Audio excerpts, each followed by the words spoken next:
It doesn't help you sat directly in front of me. Stand to the side so you're not behind. Hi guys, welcome back to the channel. We've hit 10,000 subscribers. It's been a long journey. Been great having you support us along the way. So today we're going to do a bit of a Q&A. We've got some questions to go through because we don't always have the time to answer them because of the manic job of working in a data centre. So yeah, we're going to go through a couple of questions and we'll answer a few here and there based on what you guys have commented on certain videos. So yeah, stay tuned.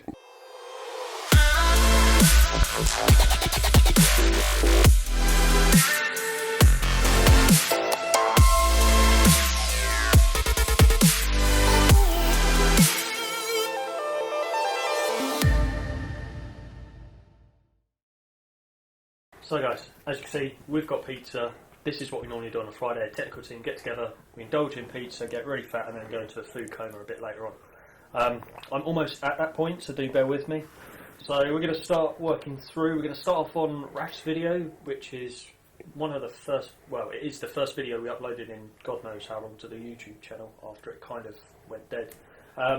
Unfortunately, Raf isn't here. He's somewhere fighting something to do with Komodo dragons. I'm just going off what he said.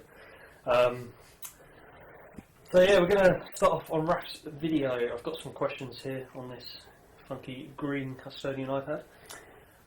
So this is from someone called Islam Abu El Atta. So there's two comments in this one, and it says, "You look overqualified for the job that you're doing. Do you really do this every day, or was it for the purpose of the video?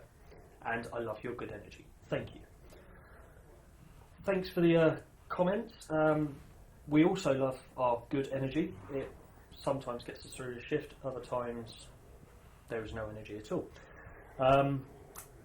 Question one about looking overqualified and do we do it every day? So a lot of the stuff Raf done in the video we do as and when we need it, such as the fibre testing and various bits and bobs throughout. But the one thing that we do twice a day are the knock checks that he done. So twice a day at the start of the day shift at about 7:45 in the morning, and then again at 7:45, 8 o'clock at night.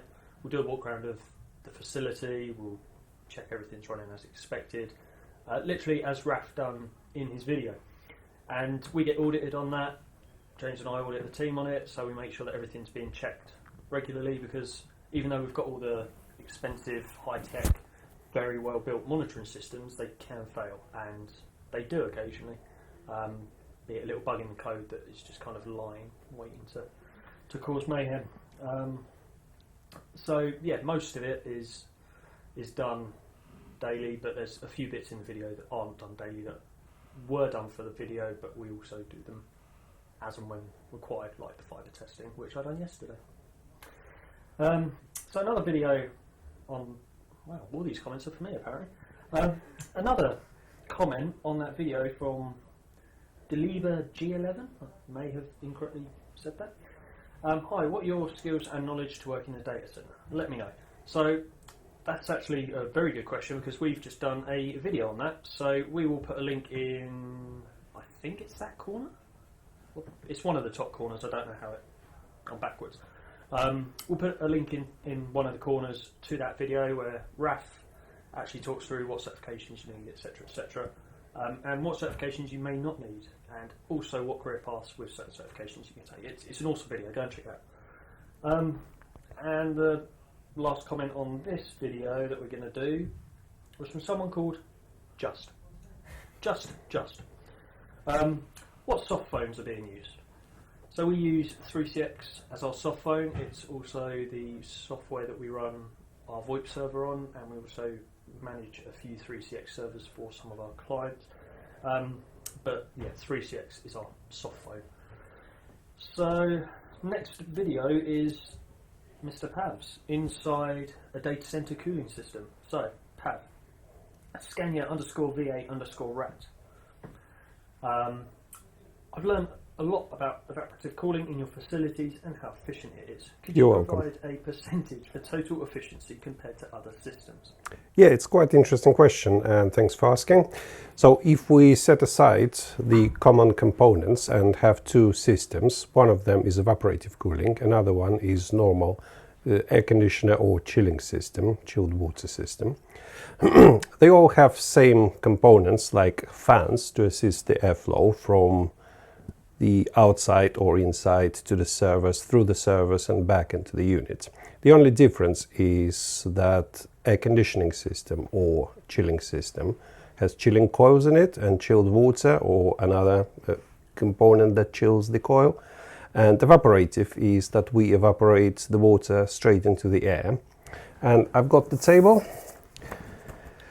So typical unit which consumes 600 liters of water per hour. It's not too much, and it would provide 300 kilowatts roughly of cooling.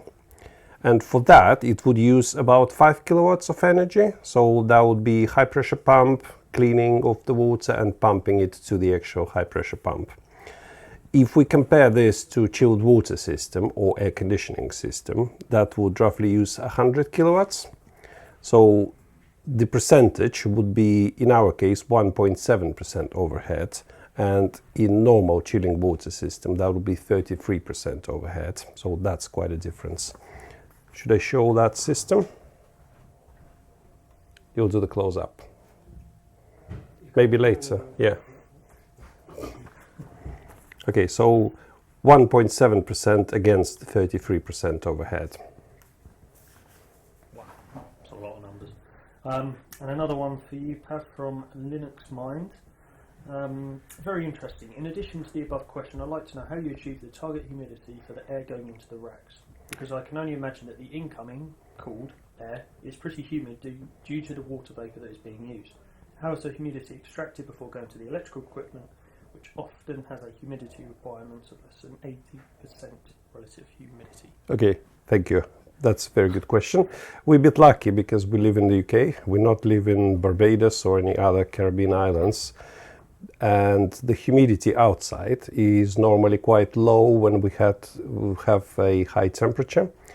So the weather here is either moist and cold, or it's pretty dry and warm.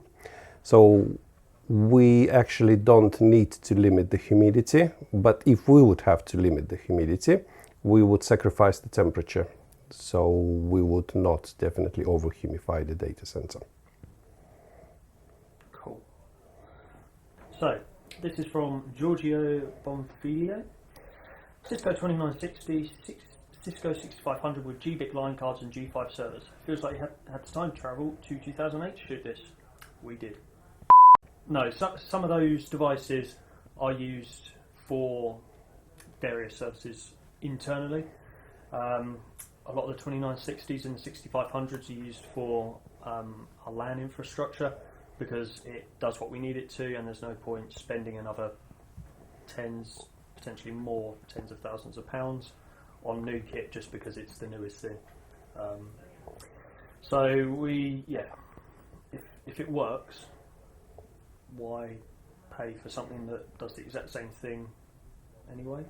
Might as well just use what you've already got. Plus, if it's newer, to be fair, then you're more likely to have bugs in the software and other random oddities that may come with that.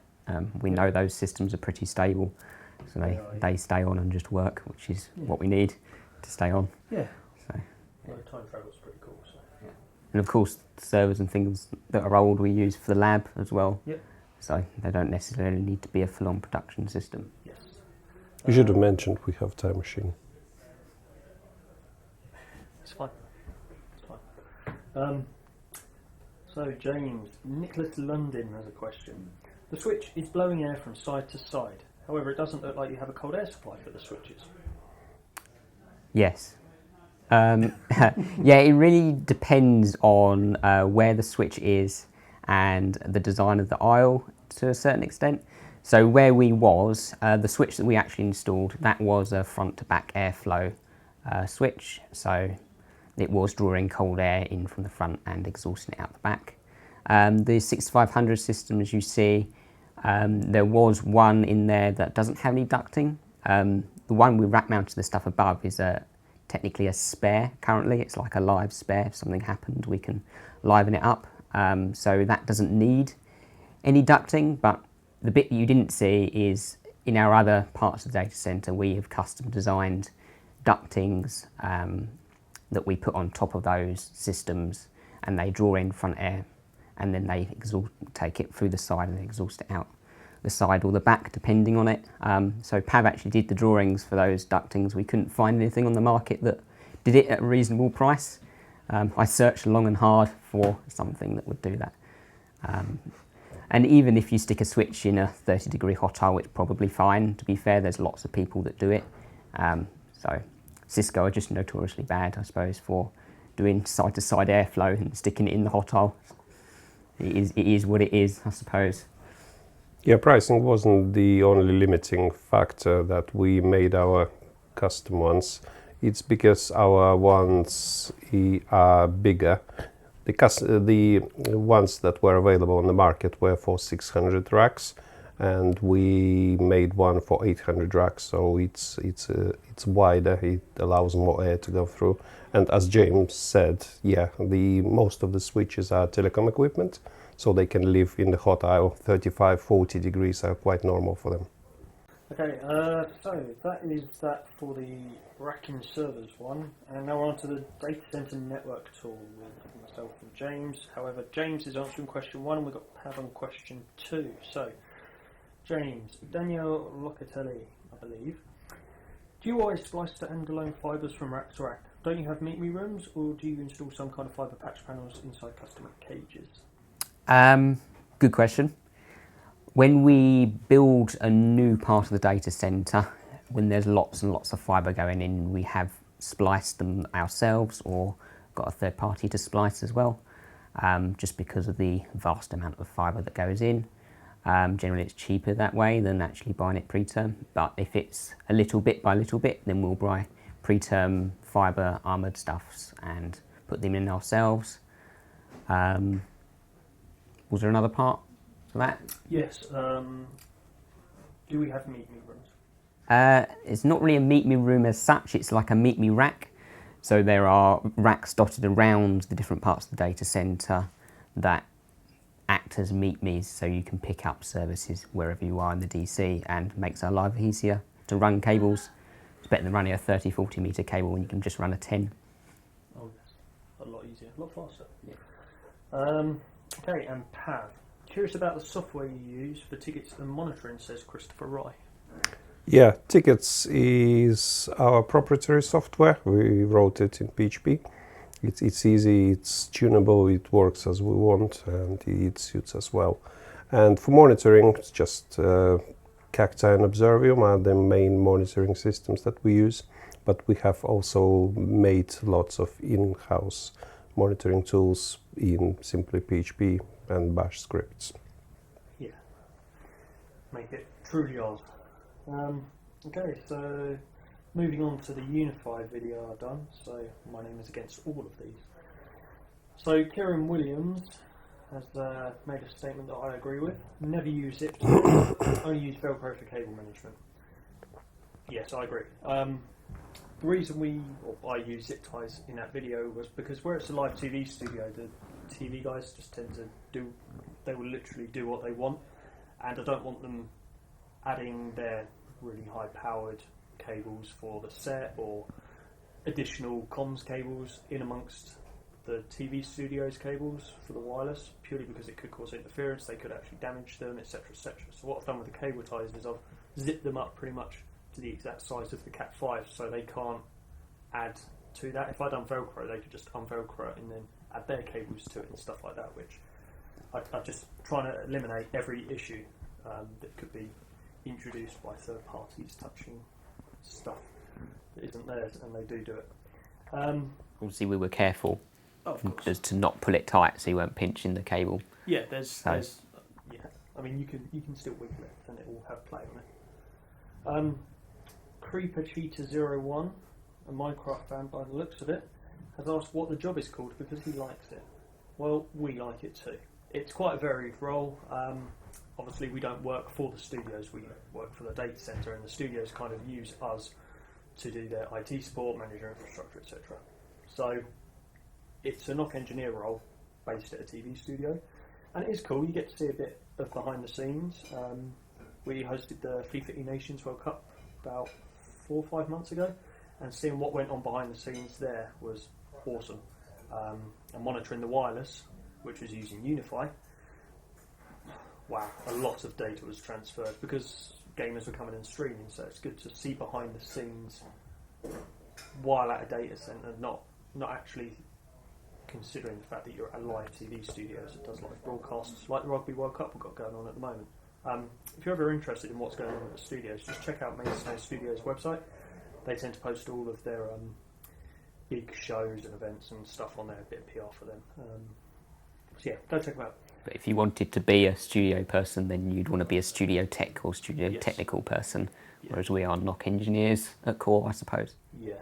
The studio stuff is only like 3 or 4% of what we do.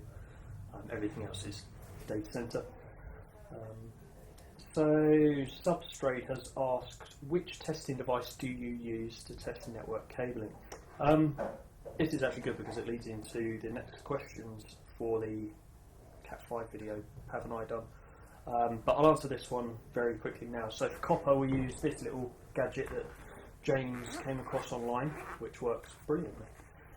It's called Pocket Ethernet. It's just a little tool that you plug cable in on this end, you put a gigabit switch on the other end, and then you basically run an end-to-end test, and it will give you a wire map. It will tell you what speed it is. You can do a TDR, so you can find out if and where you've got issues, etc., etc. And yeah, there's all sorts of parameters on this app. It's a pretty powerful bit of thing, which is It produces your report as well that you can email. yeah.